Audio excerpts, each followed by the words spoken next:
La France, c'est le pays des 20 plus grandes puissances mondiales qui a le plus d'énergie décarbonée. Donc l'Allemagne nous explique qu'alors qu'on a 2 fois plus d'énergie décarbonée qu'eux, on est les mauvais élèves, on doit payer 600 millions d'euros à la Commission parce qu'on est en retard sur nos objectifs renouvelables. Mais quels objectifs? Parce qu'on n'apporte pas assez de panneaux solaires made in China? On est en train de désindustrialiser l'Europe, on a une démographie en berne, on a un sol naturel qui va être négatif, on a des impôts qui ne cessent d'augmenter, donc le pouvoir d'achat qui ne cesse de baisser. Ah oui, mais là, il parle bien. Mais en fait, on s'en fout qu'ils parlent bien. Moi, je préférais qu'ils parlent pas et qu'ils bossent. Enfin, moi, je peux plus les croire, quoi qu'ils disent. Aujourd'hui, la Chine est le 2e producteur de voitures électriques vendues en Europe. L'élection de Donald Trump, c'est une chance parce que l'Europe va être obligée de se positionner. Si elle le fait pas, elle disparaîtra une bonne fois pour toutes.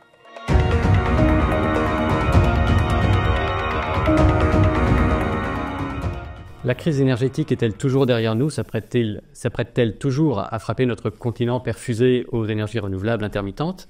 Malgré le nucléaire français, nos industries, comme le secteur automobile par exemple, ne pourraient-elles pas mieux en profiter? Alors pour aborder ces sujets, entre autres, j'ai le plaisir de recevoir Nicolas Meillan, ingénieur spécialiste sur les sujets de transport et d'énergie. Bonjour. Bienvenue chez Front Populaire. Merci. Alors on va parler d'Allemagne dans un premier temps pour introduire cette partie sur l'énergie. Alors récemment, les prix de l'énergie en Allemagne ont explosé, l'électricité. Ils ont dépassé 900 € le mégawattheure, pardonnez-moi, entre le 11 et le 14 décembre, notamment parce qu'il n'y avait pas de vent et qu'il n'y avait pas beaucoup de soleil. Est-ce que c'est pas là la matérialisation concrète qu'un modèle 100% renouvelable, en tout cas qui tend vers le 100% renouvelable, ne peut que nous envoyer droit dans le mur?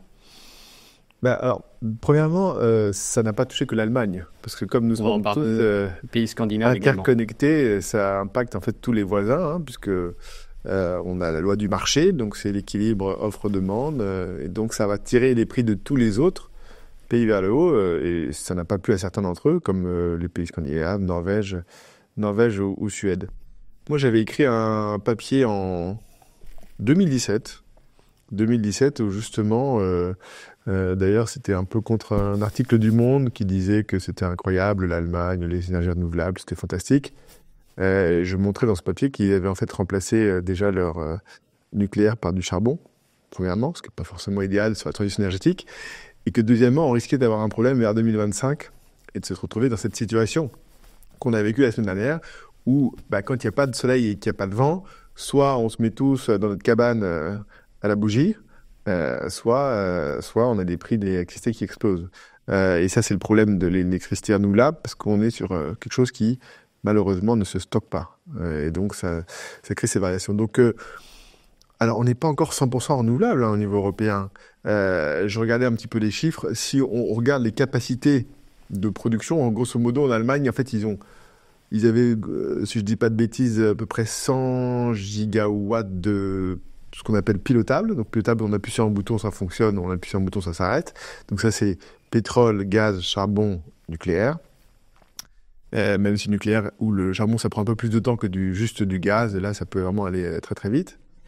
Et ils ont rajouté en plus 100 gigawatts de renouvelables. Alors il faut savoir que quand on compte les énergies, 100 gigawatts de capacité installée, ça peut produire 80% du temps sur le pilotable, mais sur le renouvelable, ça produit quand il y a du vent ou quand il y a du soleil. Donc grosso modo, du vent, c'est 20% du temps et du soleil, c'est les facteurs de charge, je crois que c'est autour, on parle de 10%. Donc c'est ça qu'il faut quand même avoir en tête. Aujourd'hui, on a un problème, c'est qu'on n'a pas de moyen de stockage et qu'en Europe, alors nous, j'ai été conseiller scientifique avec France Stratégie, on a publié une note sur ce sujet, sur l'électricité en Europe. C'était en début 2021, donc avant la crise sur l'électricité, avant la crise sur le gaz. On disait attention, dans tous les pays européens, en fait, l'énergie, même s'il y a un marché commun, c'est une prérogative des États membres. Donc chacun décide de ce qu'il veut faire chez lui. Il décide s'il veut mettre du nucléaire, du charbon, de l'éolien, et les autres, entre guillemets, n'ont pas leur mot à dire. Sauf qu'on est tous interconnectés, et donc quand tout le monde décide en même temps de fermer les centrales à charbon, les centrales nucléaires, ça fait que là, depuis 10 ans, on a fermé 50 gigawatts sur à peu près 450 gigawatts de moyens pilotables. Quand on a ces 50 gigawatts et qu'il n'y a pas de soleil et pas de vent, on a un problème. Alors après, on peut aussi se dire, les prix ont été explosés pendant une semaine, mais entre guillemets, c'est le prix à payer pour ne pas laisser ouvertes des centrales qui fonctionneraient très peu. Donc il y a tout un compromis à trouver. Le problème in fine, c'est quel est l'impact sur le prix de l'électricité que payent les gens. Nous, en France, au plus fort de la crise, le tarif réglementé était à 240 € du mégawattheure sur la partie énergie. Donc ça fait 24 centimes, 240 €, alors que le coût de production, il est de 60. Donc il était à 4 fois plus cher. Ça, c'est pas possible. C'est-à-dire que le vrai enjeu aujourd'hui sur l'électricité, notamment en France, c'est on a eu un problème sur notre parc nucléaire en 2022, qui est tombé au mauvais moment où on avait aussi du gaz très cher. Donc les choses se sont empilées les unes aux autres. On a à nouveau une électricité abondante. EDF, il y a quelques jours, a d'ailleurs révisé à la hausse heureusement, parce que c'est dans 15 jours que l'année est finie, donc réviser à la hausse la production pour 2024. Donc les réacteurs ont été réparés, EDF a fait un travail formidable, tout marche bien. Effectivement, les énergies renouvelables, elles ont été utiles en 2022 quand on avait moins de nucléaire, c'est vrai. Néanmoins, maintenant que le nucléaire fonctionne à nouveau, eh bien, en fait, la plupart du temps où les éoliennes tournent, l'électricité est exportée. Parce qu'en fait, le nucléaire permet de couvrir la demande.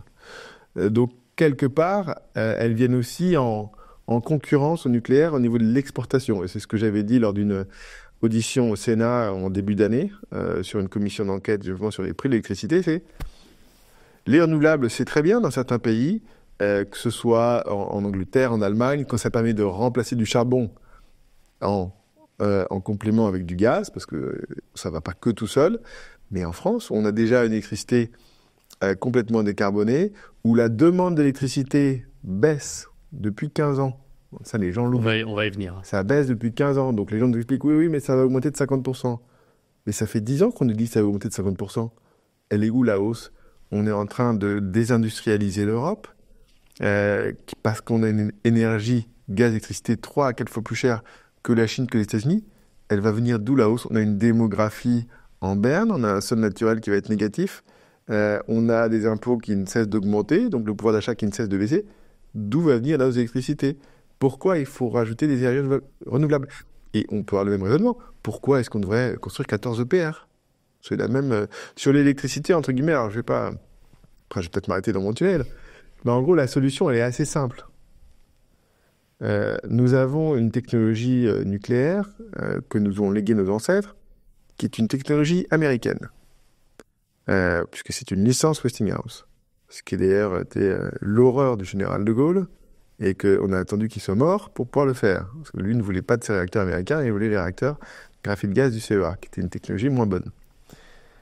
Ces réacteurs américains, aux États-Unis, ils ont le droit de durer jusqu'à 80 ans. D'accord ?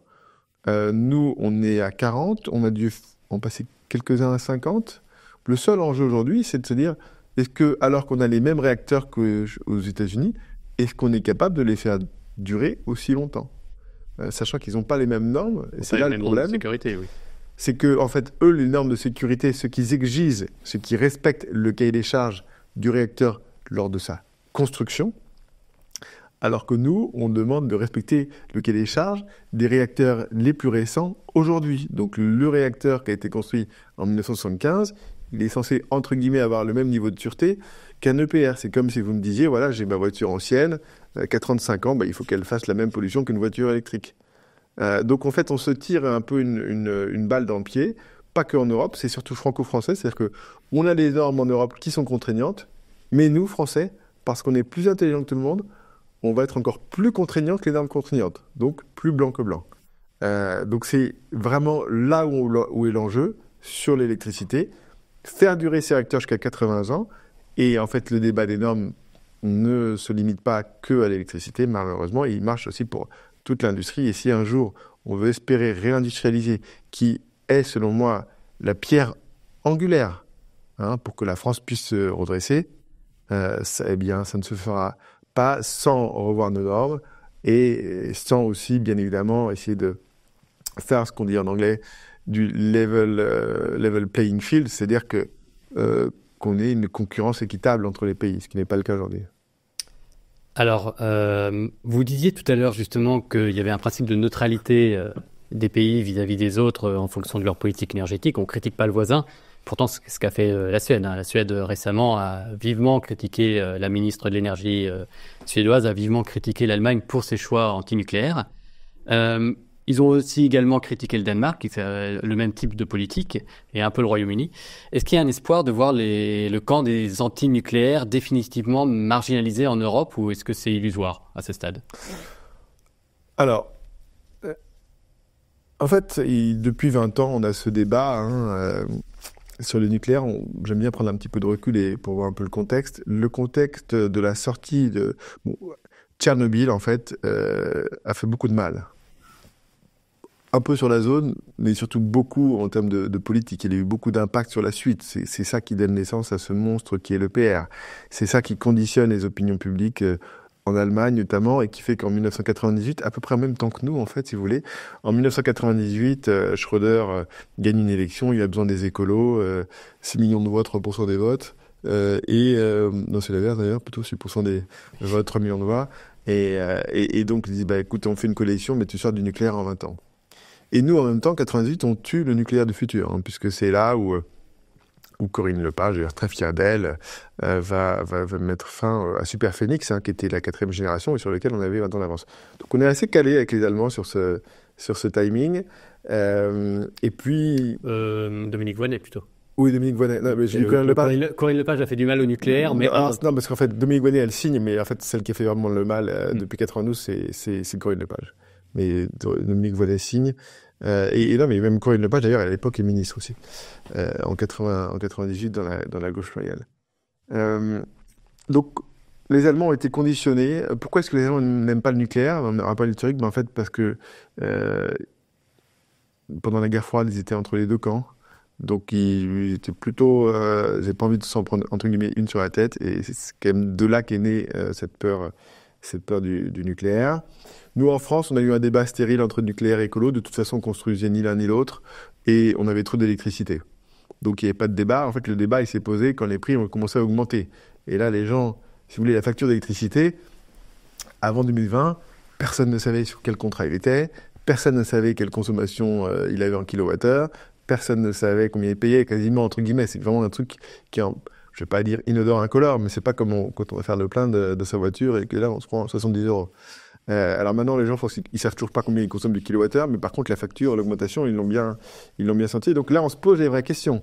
Combien ça coûte? Combien ça coûte le nucléaire? Combien ça coûte le renouvelable? Bon, en Allemagne, c'est quand même 500 milliards d'euros, financés par les ménages, puisque les entreprises en Allemagne bénéficiaient d'une exemption. Il y avait même des tarifs moins chers que les tarifs français sur les électro-intensifs. Mais là, on se rend compte que tout le monde paye en Allemagne. Aujourd'hui, que ce soit ceux qui ont financé les renouvelables, 500 milliards d'euros, ou les entreprises qui, avec un coût d'électricité et gaz élevé, se font, malheureusement le terme, se font démolir. On parle d'une vraie désindustrialisation. Donc, les gens commencent à se dire, vous avez la Suisse, il me semble, qui veut relancer du nucléaire, l'Italie, qui était sortie aussi, après Tchernobyl, du nucléaire, qui veut relancer des réacteurs. Et en Allemagne, il y a des voix aussi qui se font, parce que les centrales, elles n'ont pas été démantelées en Allemagne, entre guillemets, on pourrait en reprendre certaines et les redémarrer. Donc ça, c'est une petite musique qui se fait entendre. Et la réalité, c'est que alors moi, c'est vrai que j'alerte là-dessus depuis le début de l'invasion de l'Ukraine. Attention, l'Europe, si elle continue, elle va disparaître dans cette voie. Parce que sans énergie bon marché, c'est terminé. Ça commence à monter au cerveau et effectivement, le nucléaire existant, aujourd'hui, le nucléaire existant chez nous, c'est... Alors la CRE, Commission de régulation de l'énergie, parle de 60 € du mégawattheure. Bon, c'est, je pense, un peu, ça dépend comment on calcule les coûts, mais on va dire quelque chose entre 30 et 60. Le nouveau nucléaire, l'EPR, avec toutes les normes qu'on fait, le fait que ce soit un monstre, qui est un projet, c'est un réacteur nucléaire politique, qui a été, suite à la chute du mur de Berlin, un projet commun entre François Mitterrand et Helmut Kohl. Ça, c'est à plus de 100 € du mégawattheure, donc on est déjà moins compétitif. Je sais pas qu'ils vont être marginalisés, mais je pense que le bon sens va reprendre le dessus. Ouais. Alors la France, donc vous l'avez un peu dit tout à l'heure, mais on va essayer de creuser un peu. Elle continue à investir dans les énergies renouvelables, comme vous l'avez dit tout à l'heure. D'ailleurs, il n'y a pas de demande en face, donc on sait pas pourquoi, on augmente l'offre.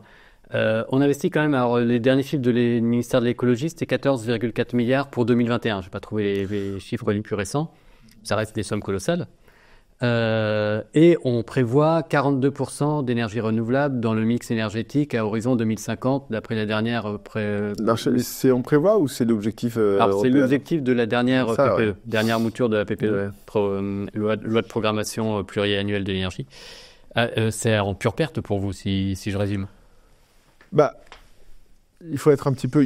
Une fois de plus, il y a une commission d'enquête à laquelle j'ai eu la chance de participer, qui a fait un rapport incroyable, un très beau travail, qui n'est pas celle sur la souveraineté de notre ex-ministre François... Louis Armand? Louis Armand. Non, pas Louis Armand. Non, Antoine Armand. Antoine Armand. C'est celle qui est sur les prix de l'électricité, qui a été fait par un sénateur, Vincent Delahaye. Et le drame, c'est qu'il a publié son rapport, qui est vraiment incroyable. Je recommande à tous nos auditeurs d'aller le lire.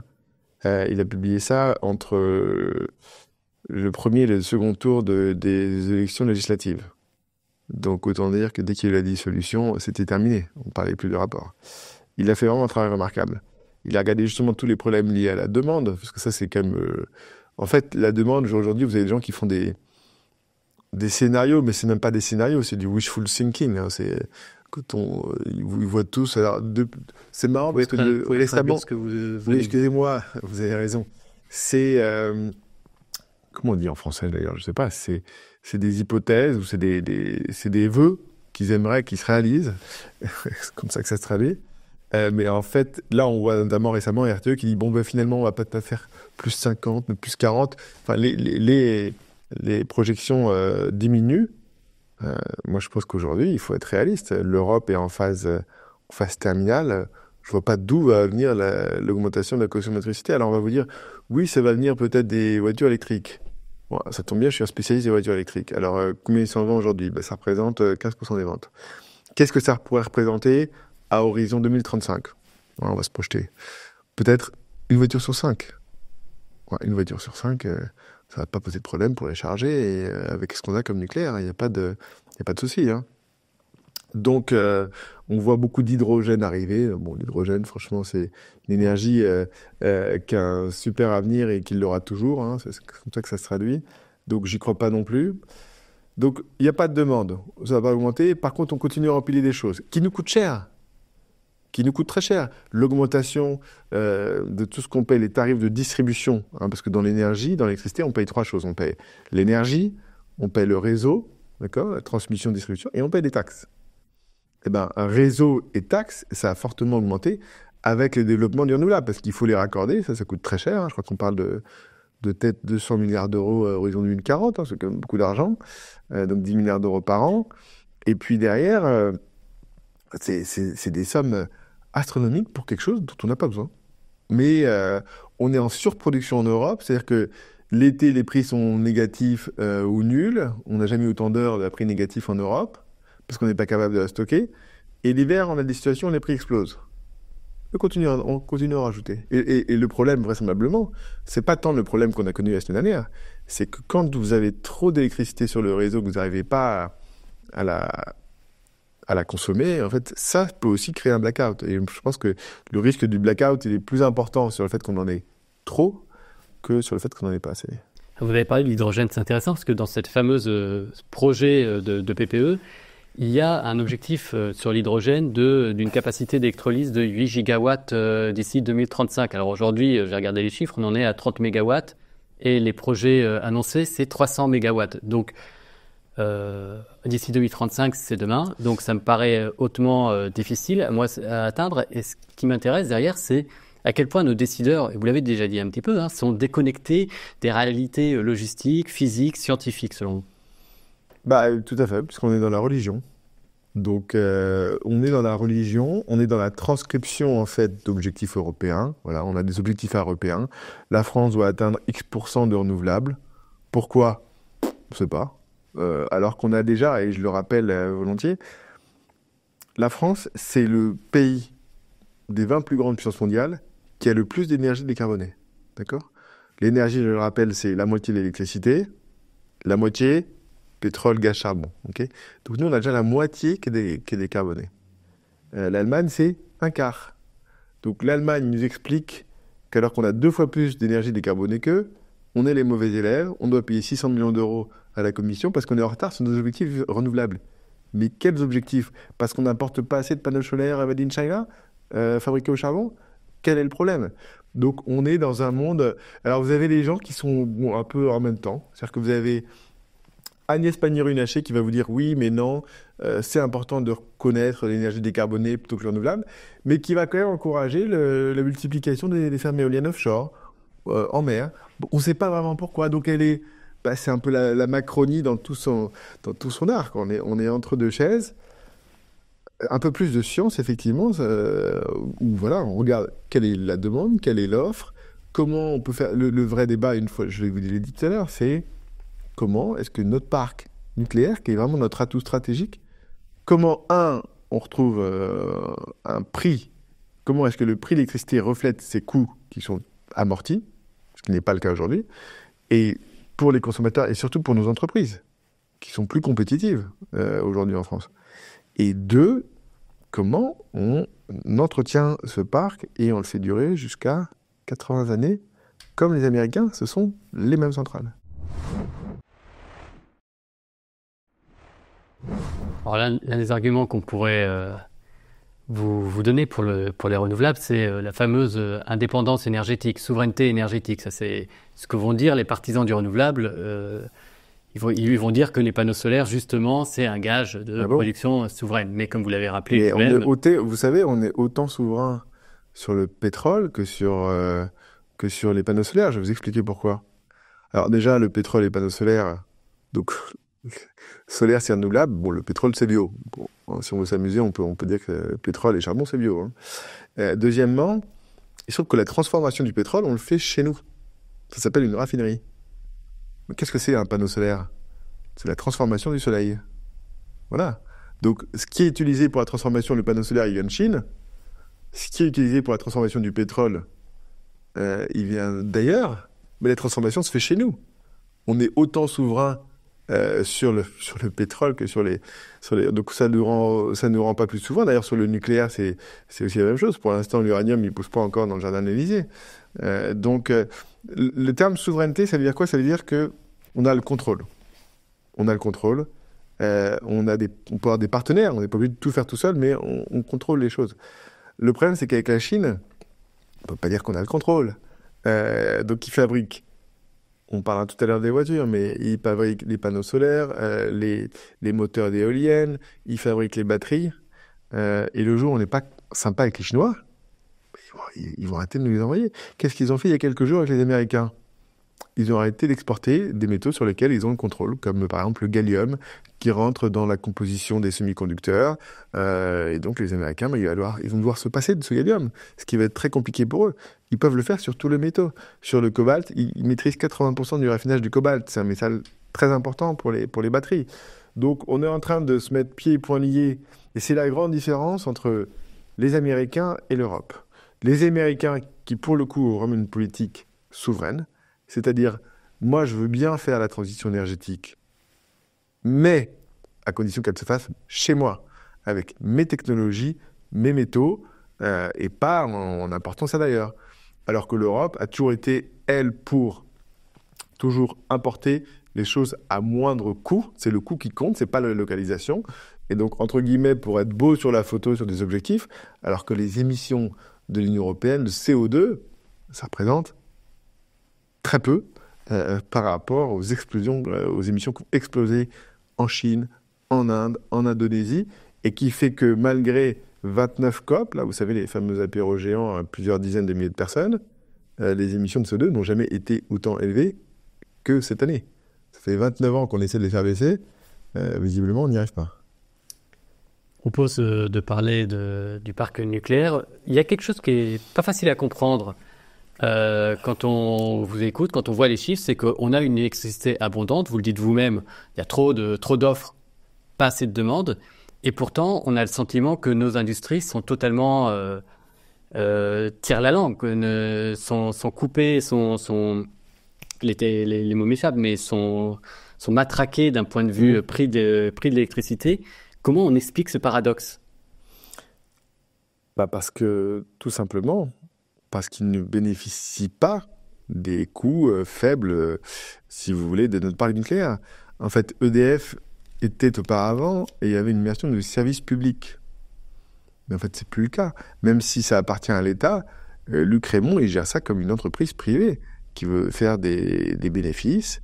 Et le fait de vendre à bon prix pour nos industriels, c'est pas son problème. Lui, ce qu'il veut, c'est gagner de l'argent. Il veut que son entreprise gagne de l'argent. Donc, vous n'avez plus de mission de service public. Là, il y a un bras de fer qui dure depuis plus d'1 an, d'ailleurs, avec EDF, justement, sur la renégociation de ses contrats. EDF a fait... parce qu'avec la suite de l'ARENH permettait d'avoir une électricité à 42 € du mégawattheure pour les industriels, et là, ils vont plus avoir ça. Ils parlent de 70 à 80 € du mégawattheure, donc on parle quand même du simple au double. Et puis après, les industriels, attention, ça n'est pas que l'électricité. L'énergie des industriels, il y en a deux. C'est un tiers électricité, un tiers gaz. Et aujourd'hui, le gaz, depuis le début du conflit en Ukraine, le fait qu'on n'ait pas mis Nord Stream 2 et qu'en plus, en fait, les Nord Stream 2 et Nord Stream 1 aient explosé, nous payons le gaz 3 à 4 fois plus cher que les Américains. Et voir si on inclut en fait toutes les taxes, notamment la taxe sur le carbone, on paye 7 fois plus cher que les Américains. Avec des Américains qui, en face de nous, mettent le plus grand programme protectionniste qui n'ait jamais existé, qui s'appelle Inflation Reduction Act. Donc, ils sont en train d'aspirer toutes nos usines, notamment sur les batteries, parce que les batteries, en fait, une batterie de voiture électrique, ça ne se fabrique pas avec un panneau solaire, ça se fabrique avec un four. Et le four, il marche souvent au gaz. Donc, aujourd'hui, les industriels, ils tirent la langue, parce qu'ils ont du gaz, et donc ça, c'est compliqué. Donc, ils sont en train de regarder pour partir d'Europe, c'est là où le gaz est le plus cher. Et de l'électricité, ils bénéficient pas, et c'est eux d'ailleurs qui ont été le plus impactés par la crise récente, parce que, grosso modo, l'État a mis en place, pour combler nos lacunes de ce système de l'ARENH et des tarifs réglementés qui n'ont pas du tout marché, en fait, on a protégé le consommateur par le contribuable. On a pris une poche de l'un et on l'a mis dans la poche de l'autre. 40 milliards d'euros. Mais les entreprises, on n'a rien fait pour elles. Et c'est elles qui sont vraiment victimes, notamment de ce marché européen de l'électricité, c'est la Commission qui nous a obligés en 2012 de supprimer les tarifs réglementés pour nos entreprises. Tarifs jaunes, tarifs verts. C'est ça qui faisait qu'on avait un avantage compétitif. Et on a été attaqué par d'autres pays membres, dont vous imaginerez bien qu'il s'agit, en 2008, parce que concurrence déloyale. Votre électricité est trop bon marché. Donc, vous supprimez ces tarifs. Ça se passait bien tant qu'on avait une surproduction d'électricité par rapport à la consommation. Et puis, ça s'est compliqué à partir de 2019 et avec des prix qui ont atteint, multiplié par 4, 6, voire 10 pour les entreprises. Un nombre d'entreprises qui a quand même fermé. Et puis, j'en profite pour rappeler que si vous regardez les chiffres des défaillances d'entreprises, moi, c'est quelque chose que je suis depuis un certain nombre de mois. Si on retraite les entreprises des auto-entrepreneurs, parce que c'est quand même l'auto-entrepreneur, c'est quand même ça qu'il faut, c'est un maximum de chiffres, si vous regardez les créations d'usines, il faut que c'est des auto-entrepreneurs qui n'ont pas d'usine ni d'employés. C'est quand même assez incroyable dans l'industrie. Mais si on enlève les auto-entrepreneurs, on est quand même à un plus haut de 30 ans sur les défaillances d'entreprise, donc c'est préoccupant. Et pour l'instant, je ne vois pas le début d'une bribe de solution pour que ça change, malheureusement. Pourtant, Bruno Le Maire, pas plus tard que la semaine dernière, a déclaré en commission, je crois que c'était à l'Assemblée nationale, si je ne me trompe pas, qu'il avait massivement réindustrialisé la France. Oui, avec des auto-entrepreneurs qui n'ont pas d'usine et pas de salariés. C'est bien. Donc on peut communiquer, mais en fait, dans la vraie vie, c'est pas ce qui se passe. Dans la vraie vie, ce qui se passe, c'est que les entreprises s'en vont. Parce que ça coûte trop cher. Si vous voulez, c'était déjà compliqué de travailler ensemble, en France. Bon, le coût du travail, c'est quand même plus élevé, 3 fois plus cher qu'au Portugal, 5 fois qu'en Afrique du Sud, en Afrique du Nord, 7 à 10 fois qu'en Chine. C'est un peu plus cher, voire beaucoup plus cher, puisqu'on finance notre modèle social par le travail. C'est énorme, c'est compliqué, recruter des gens. Alors maintenant, c'est un petit peu plus simple avec la rupture conventionnelle, ça donne plus de flexibilité, c'est compliqué, le droit du travail. Et puis il y a des normes. Quand on est un industriel, pour s'implanter sur un site, en fait, on a l'impression qu'on fait tout pour que vous veniez pas. Parce que vous allez polluer, vous allez artificialiser un sol, etc.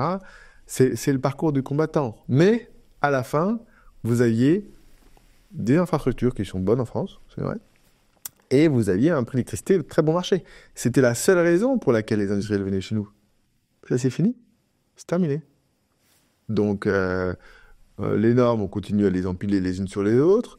Le coût du travail, avec la situation financière de la France, je vois pas bien comment actuellement la situation va s'améliorer. Et le coût de l'électricité, je vous l'ai dit, on est à 2 fois plus cher qu'avant. Donc tant qu'on ne résout pas ces 3 problèmes et on met en place des gouvernements techniques qui font rouler la dette, qui font rouler les déficits, qui n'ont aucun projet en fait pour la France. Le comble d'Emmanuel Macron, c'est qu'il avait un projet. C'était simplement de se faire élire. Puis une fois qu'il était élu, il ne savait pas. Pas de problème. Il y avait quand même un projet principal, c'était l'Europe. C'était sa colonne vertébrale, on va dire. Notamment. Oui, il a effectivement dissoudre la France dans l'Europe, oui. Et justement, donc, Deux solutions. Son projet, c'était la dissolution. Pour justement éviter cette dissolution, il y a la question du marché européen de l'électricité, de quitter que la France quitte ce fameux marché. Qu'est-ce que vous répondez à ceux qui vous prédisent les 10 plaies d'Égypte, si jamais c'était le cas? Déjà, je vais les accuser de désinformation, parce que il faut bien comprendre que nous sommes interconnectés avec nos voisins, pas depuis le marché de l'électricité qui date de 2007, mais depuis 1976. On a toujours été interconnectés parce que l'électricité, elle a un défaut, c'est qu'elle ne se stocke pas, mais elle a une qualité, c'est qu'elle se transporte très bien. Et donc, on a toujours été interconnectés avec nos voisins pour s'aider. Nous, on a par exemple en France, il faut voir qu'on a à peu près, parc nucléaire, c'est 55 gigawatts qui fonctionnent. 50-55, on a 15 gigawatts d'interconnexion avec nos voisins. Donc, comme ça, quand il y en a un ou l'autre qui a besoin d'électricité, on se l'échange. Mais ça ne date pas du marché européen d'électricité. Le marché européen d'électricité, qu'est-ce qu'il fait? Il optimise ses interconnexions. Alors qu'avant, c'était entre guillemets du gré à gré. D'accord? Maintenant, ça se fait avec une bourse. Ça se fait automatiquement. Donc, c'est plus facile. Et donc, comme ça optimise, les prix vont plus facilement converger. Ils peuvent converger à la baisse. Si l'Allemagne a trop d'électricité, elle va le donner aux autres, ça va faire baisser le prix de l'électricité pour tout le monde, ce qui est aussi un problème. Parce que si EDF il vend son électricité à un coût plus faible que ce que ça lui coûte, ça pose un problème. Et puis ça va aussi marcher dans l'autre sens quand on a ces... Donc l'idée, c'est pas de couper les câbles, même si, et ça c'est intéressant, la Norvège envisage de le faire. Si la Norvège... Alors la Norvège, c'est le premier fournisseur déjà de certificats verts d'électricité en Europe, donc ce serait quand même marrant qu'ils le fassent. Et puis les Danois, et même nous, qui ont mis beaucoup d'éoliennes, s'ils n'ont plus l'hydraulique, norvégien, on va avoir un très très gros problème, parce que l'hydraulique norvégien, si vous avez quelques pays qui sont très importants pour assurer l'équilibre de l'Europe, en base, c'est la France, avec son nucléaire décarboné et son hydraulique, il ne faut pas oublier, et la Norvège aussi. Donc si ces gens-là commencent à dire... Et c'est vrai que ces deux pays sont en position de force aujourd'hui. Donc moi, je trouve ça intéressant de voir la Norvège qui dit, attention, nous, on va couper, parce que là, c'est 5 € la douche de 10 minutes, ça va, c'est pas possible. Et pourquoi est-ce qu'on ne ferait pas la même chose?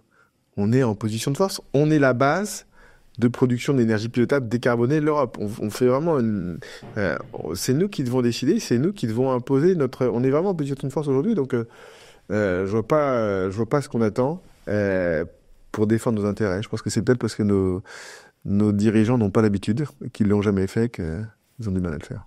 Puis c'est une position qui est un peu ostracisée d'un point de vue politique, c'est-à-dire de défendre les intérêts de son pays. Ça peut sembler paradoxal, mais c'est un peu comme ça. Non, mais je suis d'accord que depuis qu'il a été élu, Emmanuel Macron n'avait plus intéressés pour défendre les intérêts soit de l'Union européenne, soit aussi des États-Unis d'ailleurs. Il n'y a pas que l'Union européenne dans la vie. Mais je ne suis pas sûr que ce soit très pertinent pour l'Europe. Et d'ailleurs, il y en a un qui fait la même chose, c'est Olaf Scholz, qui aura quand même réussi en 3 ans à couler son pays, ce qui est presque plus rapide qu'Emmanuel Macron, donc il faut quand même le souligner.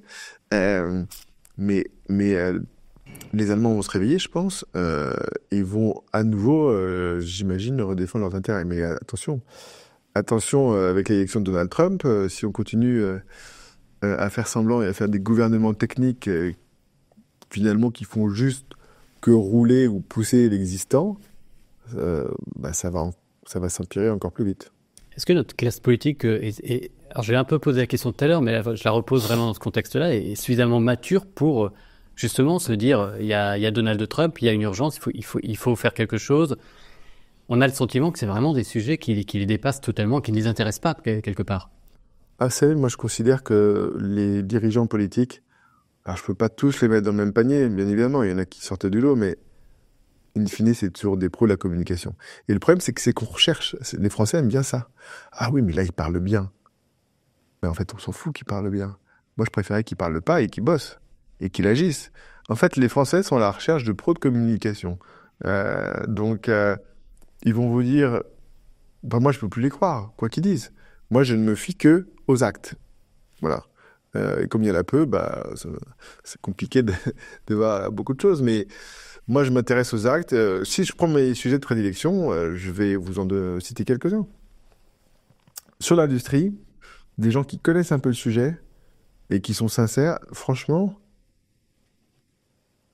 bah, j'en connais un peut-être, avec qui j'en ai parlé.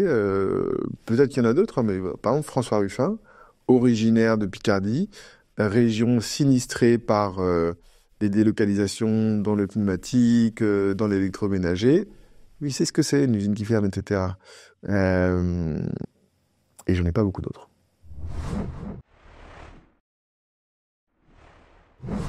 En matière d'énergie, je voudrais qu'on parle, avant de passer aux voitures, je voudrais qu'on parle juste quand même du nouveau nucléaire.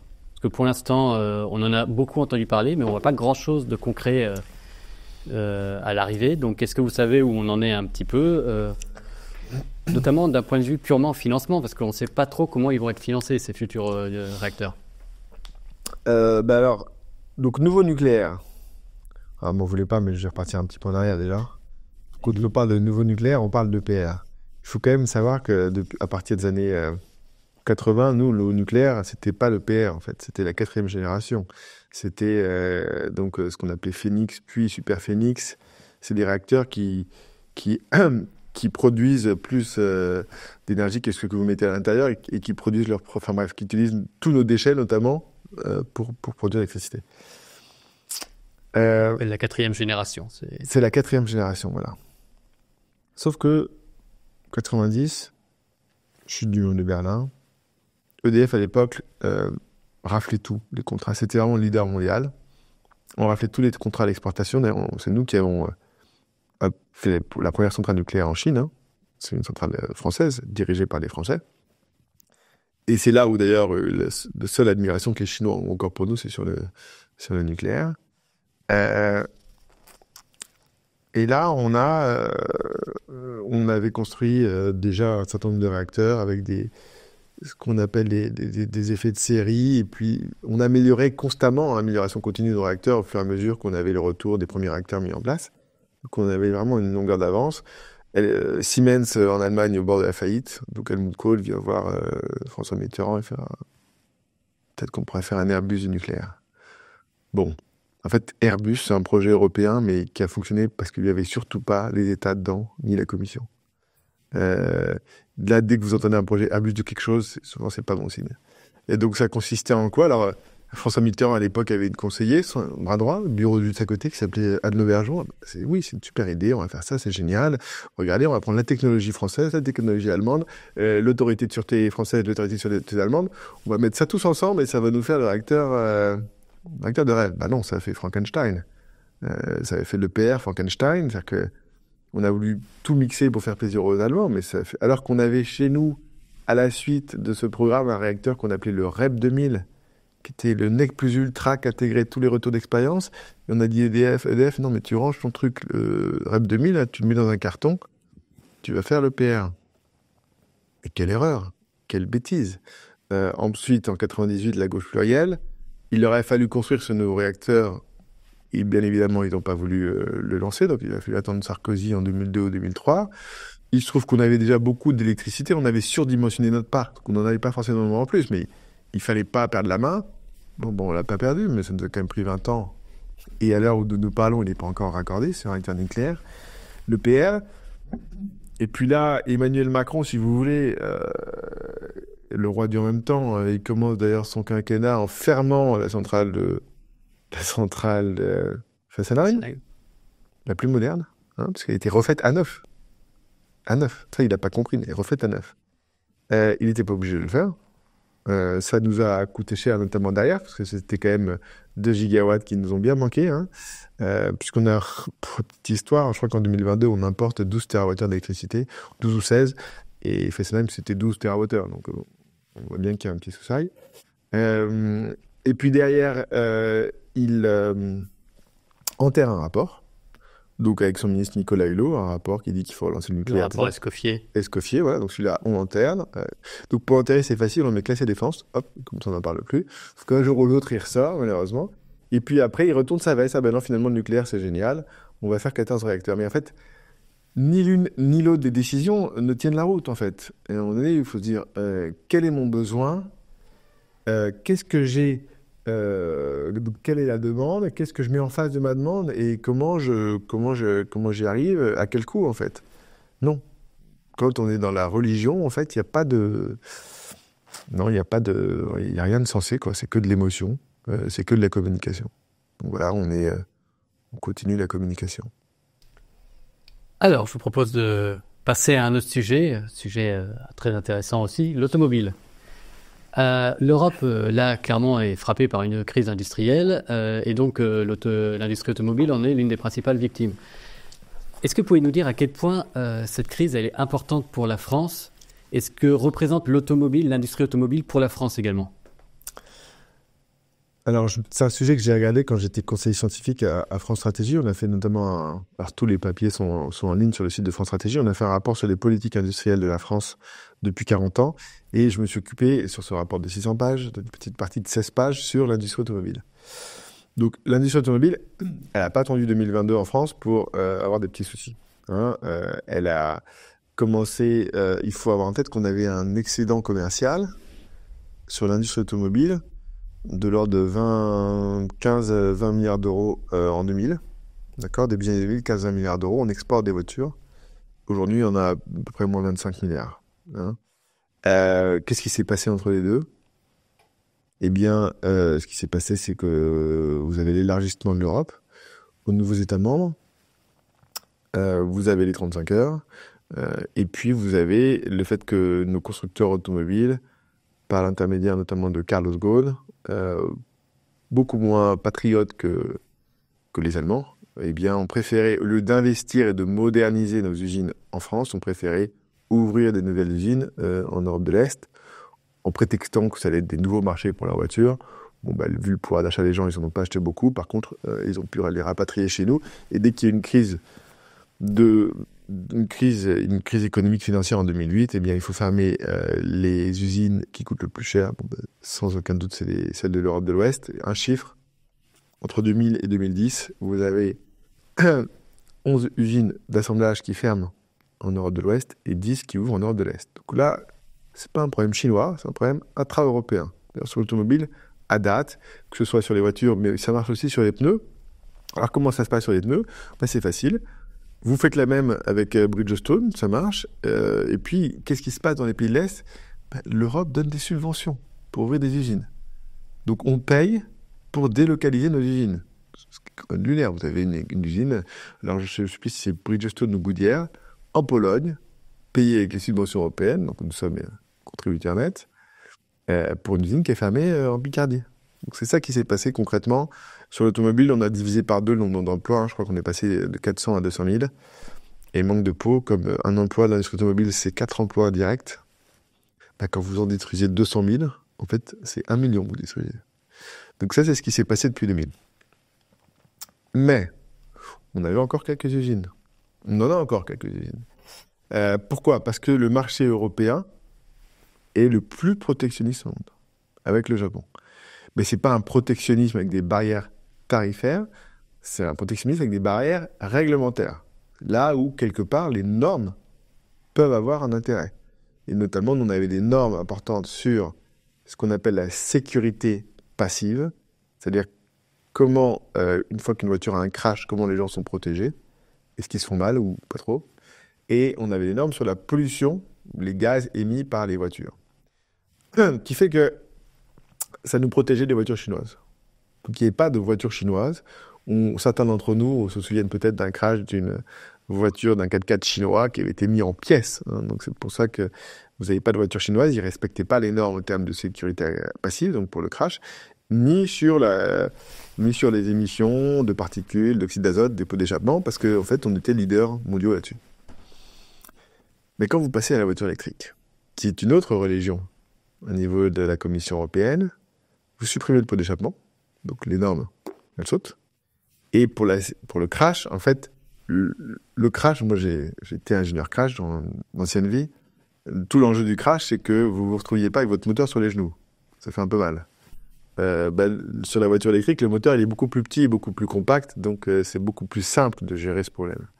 Donc on a fait sauter nous-mêmes ces deux barrières, et donc il n'y en a plus aucune. Qu'est-ce qui se fait? Et donc qu'est-ce qui se passe? Aujourd'hui, la Chine est le deuxième producteur de voitures électriques vendues en Europe. Le deuxième, alors qu'ils n'en avaient jamais vendu. Le premier, c'est l'Allemagne. Deuxième, Chine. Troisième, Corée du Sud. Difficile quatrième en 2023, la France.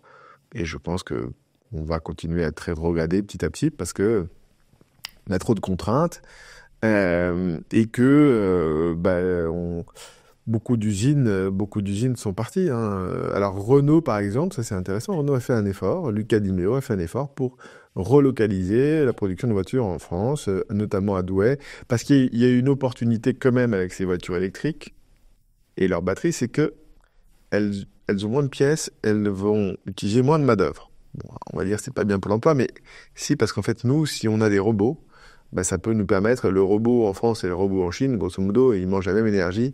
Donc, alors, sauf que chez nous, elle est un peu plus chère, mais ça nous permet de réduire les écarts de compétitivité. Donc, Renault, c'est ce qui fait des célèbres pour ça que l'usine de Toyota, dans la seule usine d'un constructeur étranger en Europe, Toyota à Valenciennes, arrive à faire des voitures compétitives parce qu'elle est elle est récente, moderne, avec des robots, etc. Donc, Renault fait ça. Pour la R5, une belle réussite, on verra ce que ça donne, enfin une belle voiture, elle coûte un peu cher, mais... et la R4 aussi, et puis Scénic Mégane. Donc ça c'est fait en France. Alors que je rappelle que 80% des voitures vendues en France sont importées. Stellantis, donc Peugeot Citroën, eux n'ont pas voulu faire la même chose. C'est d'ailleurs Stellantis, si vous voulez, le déficit commercial de la France sur l'automobile, il bascule en 2008. Pourquoi? Parce qu'en fait, la 207 ou 208 qui était fabriquée à Poissy part à Bratislava, en Slovaquie. Et ce qui est intéressant, c'est que nous sommes, ça je l'avais écrit dans cette note, notre spécialité en France, c'est la subvention de notre déficit commercial. Donc ça consiste en quoi? Ça consiste en 2008, par exemple, à mettre un bonus sur les voitures qui consomment peu d'essence. Quelles sont les voitures qui consomment peu d'essence? Les petites voitures diesel. Elles sont peut-être fabriquées. Plus une seule en France, à partir de 2010. Elles sont parties, la Clio en Turquie, la 208 en Slovaquie. Donc, aujourd'hui, on est quand même avec 100 milliards d'euros de déficit. C'est quand même important. On ne pourra pas éternellement vivre au-dessus des moyens. Et sur l'industrie auto, quand on regarde la production des voitures électriques en France, Emmanuel Macron avait un objectif 1 million en 2025 et 2 millions en 2030. On est difficilement à 125 000 depuis 4 ans. Donc on sent que ça va se passer. Et là, en fait, le prix des voitures a beaucoup augmenté depuis quelques années. Il y a eu une inflation très forte après le Covid. Je vous donne un exemple. Moi, je m'étais acheté une voiture, donc je tairai la marque. En 2012, la voiture neuve coûtait 24 000 euros. Même aujourd'hui, elle coûte 40 000 euros. Il y a une inflation, mais acheter une voiture, c'était déjà quelque chose, entre guillemets, neuve, une voiture neuve, pour les gens les plus favorisés, 55 ans d'âge moyen, mais aujourd'hui, ça devient intouchable.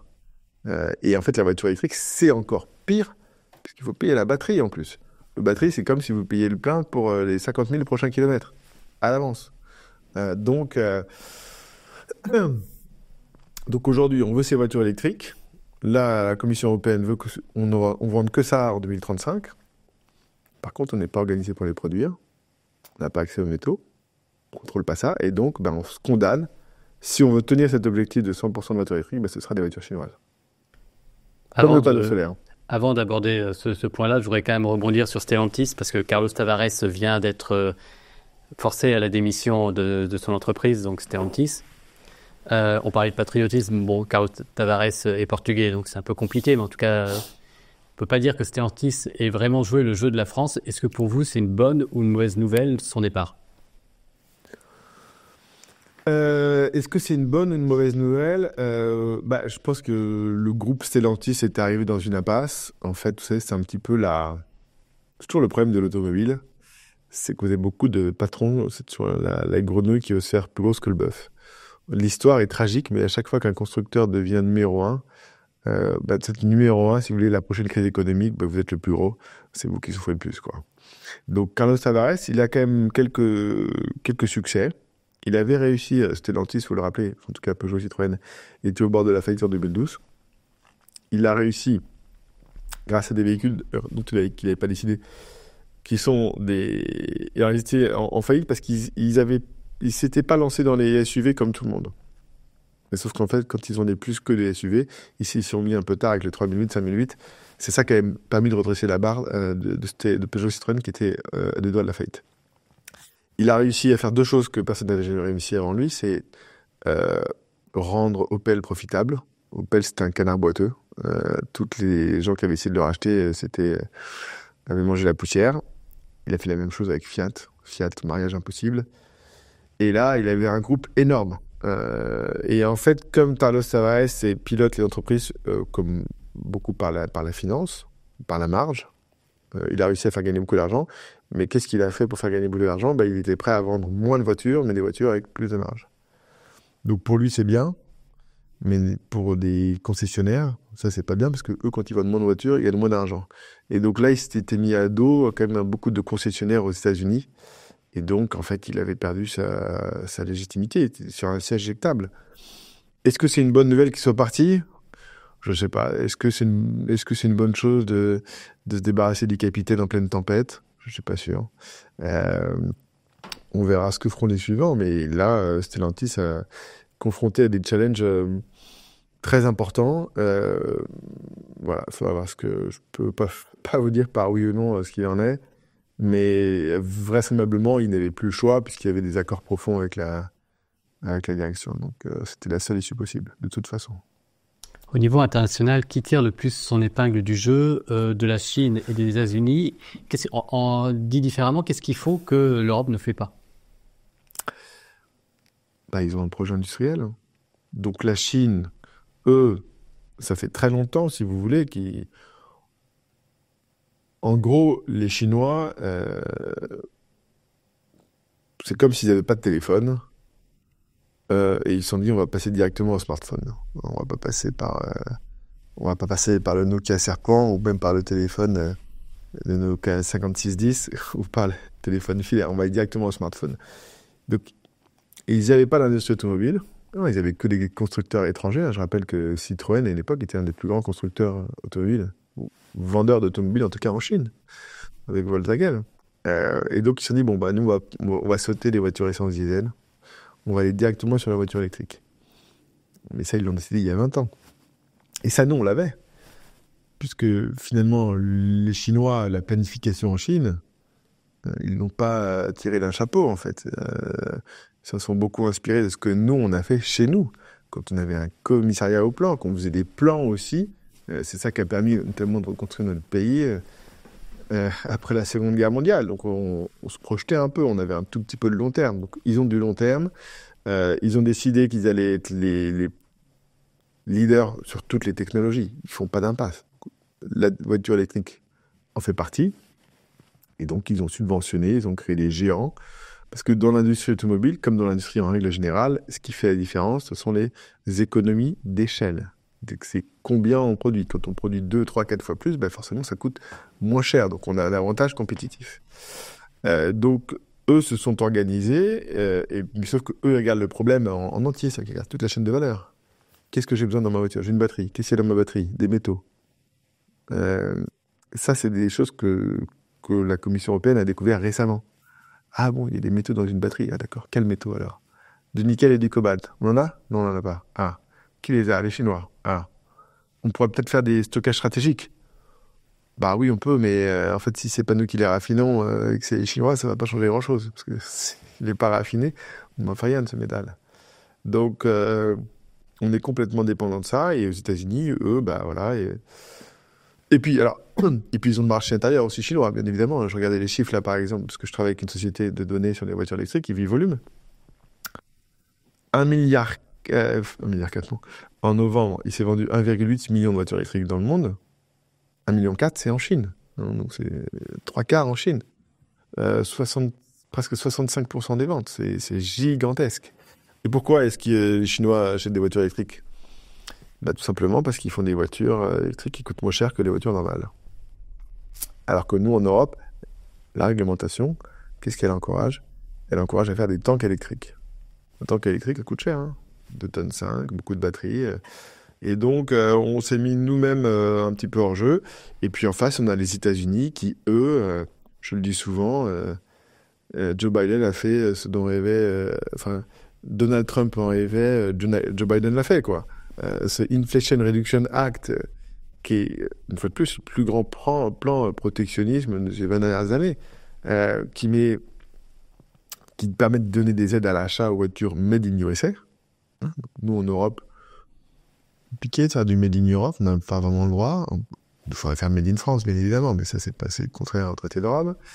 Il permet d'avoir des crédits d'impôt pour les usines, 50% de leur coût. Donc 50%, 50 $ du kilowattheure, c'est la moitié du prix subventionné en crédit d'impôt. Hein. Donc c'est pas une subvention, c'est pas un formulaire CERFA, etc. 50%, en Europe, nous c'est 20% avec multiples formulaires CERFA à la clé.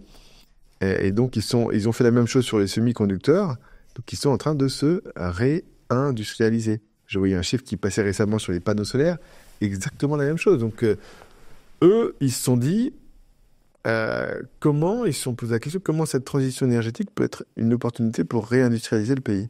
Ça, c'est une note que je voulais publier avec France Stratégie avant de partir fin 2021, mais en fait, il y avait toutes ces idées qui ont été mises en place aux États-Unis dans cette note, mais j'ai pas pu le faire. Et donc, parfois, je rêve, puisque je sais que c'est pas vrai, mais que finalement, cette note, elle a été lue, mais pas par les bons dirigeants, quoi. Vous parliez de l'Union européenne, de la décision qui a été votée d'interdire la production de voitures à moteur thermique d'ici en 2035. La vente. Non, parce qu'on peut les produire et les vendre aux autres. Oui, les vendre en Afrique. Notamment en Afrique. C'est ce qui disait Thierry pas Breton à l'époque. Mais moi, ce qui m'intéresse, c'est qu'on a appris récemment qu'il n'y avait pas eu d'étude d'impact.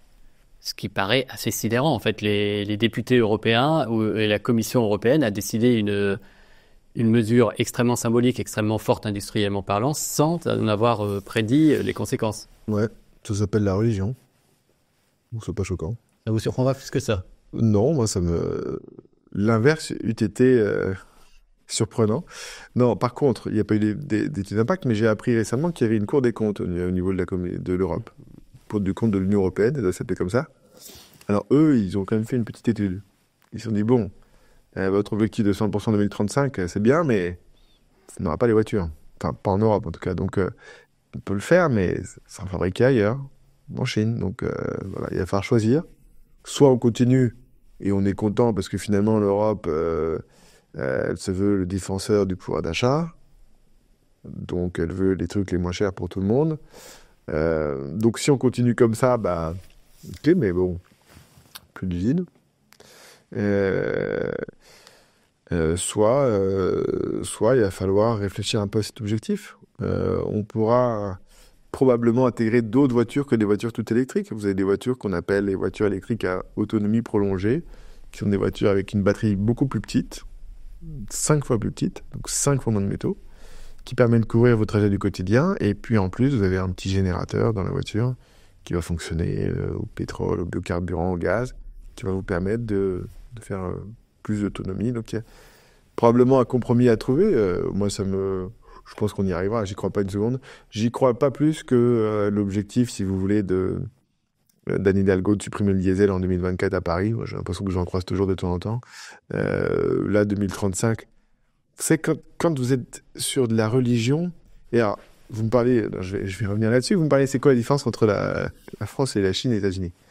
Bah, il y a un truc qui est un peu différent en Chine, c'est par exemple le président chinois, il n'a pas fait l'ENA, il n'a pas fait Sciences Po, alors il n'a pas fait normal comme Macron d'ailleurs, il est ingénieur. Et en fait, c'est le cas de tous les présidents chinois, ils sont tous ingénieurs. Et dans le parti, il y a beaucoup d'ingénieurs. En fait, c'est un pays qui est dirigé par des ingénieurs, ce qui était le cas de la France à l'époque. Vous prendrez d'ailleurs le grand-père de l'Antoine Armand, Louis Armand. On avait des ingénieurs, en fait, qui dirigeaient notre pays. La reconstruction, les plans quinquennaux, les Trente Glorieuses, ça s'est pas fait avec des énarques, hein, ça s'est fait avec des ingénieurs. Quand vous sortez d'une grande école d'ingénieurs en France, Polytechnique Centrale, vous avez le choix entre aller chez EDF et aller dans une banque et être payé 2 à 3 fois plus. Bon, bah, manque de peau, les gens ils vont dans les banques, donc au lieu de trouver des solutions, ils créent des problèmes. En Chine, c'est pas pareil. Quand ils sortent, ils vont travailler chez BYD, 90 000 ingénieurs, et bah, il se fait que les gens ont 10 ans d'avance sur nous. Un truc très drôle, vous savez, dans ces apéros géants dont on a parlé, les COP29, là, le grand débat depuis une dizaine d'années, c'est comment est-ce que les pays riches financent les pays pauvres. Dans les pays riches, on trouve les pays de l'OCDE, l'Occident, et les pays pauvres, grosso modo, le Sud global, ou les BRICS. Vous avez la Chine là-dedans. Donc il faudrait que l'Europe donne de l'argent à la Chine. Alors qu'en fait, les technologies, elles sont chinoises. Ils sont meilleurs que nous, en tout. Ils sont meilleurs que nous en tout. C'est fini. La Chine, qui produit des produits de mauvaise qualité, etc., c'est terminé. Ils ont augmenté, ils ont fait une montée en gamme très importante sur tous les produits. Je rappelle que votre smartphone, votre ordinateur, il n'est pas produit en France, hein, il est produit en Chine. Donc la Chine, on va avoir besoin d'eux. Donc on peut aussi parler un peu des solutions.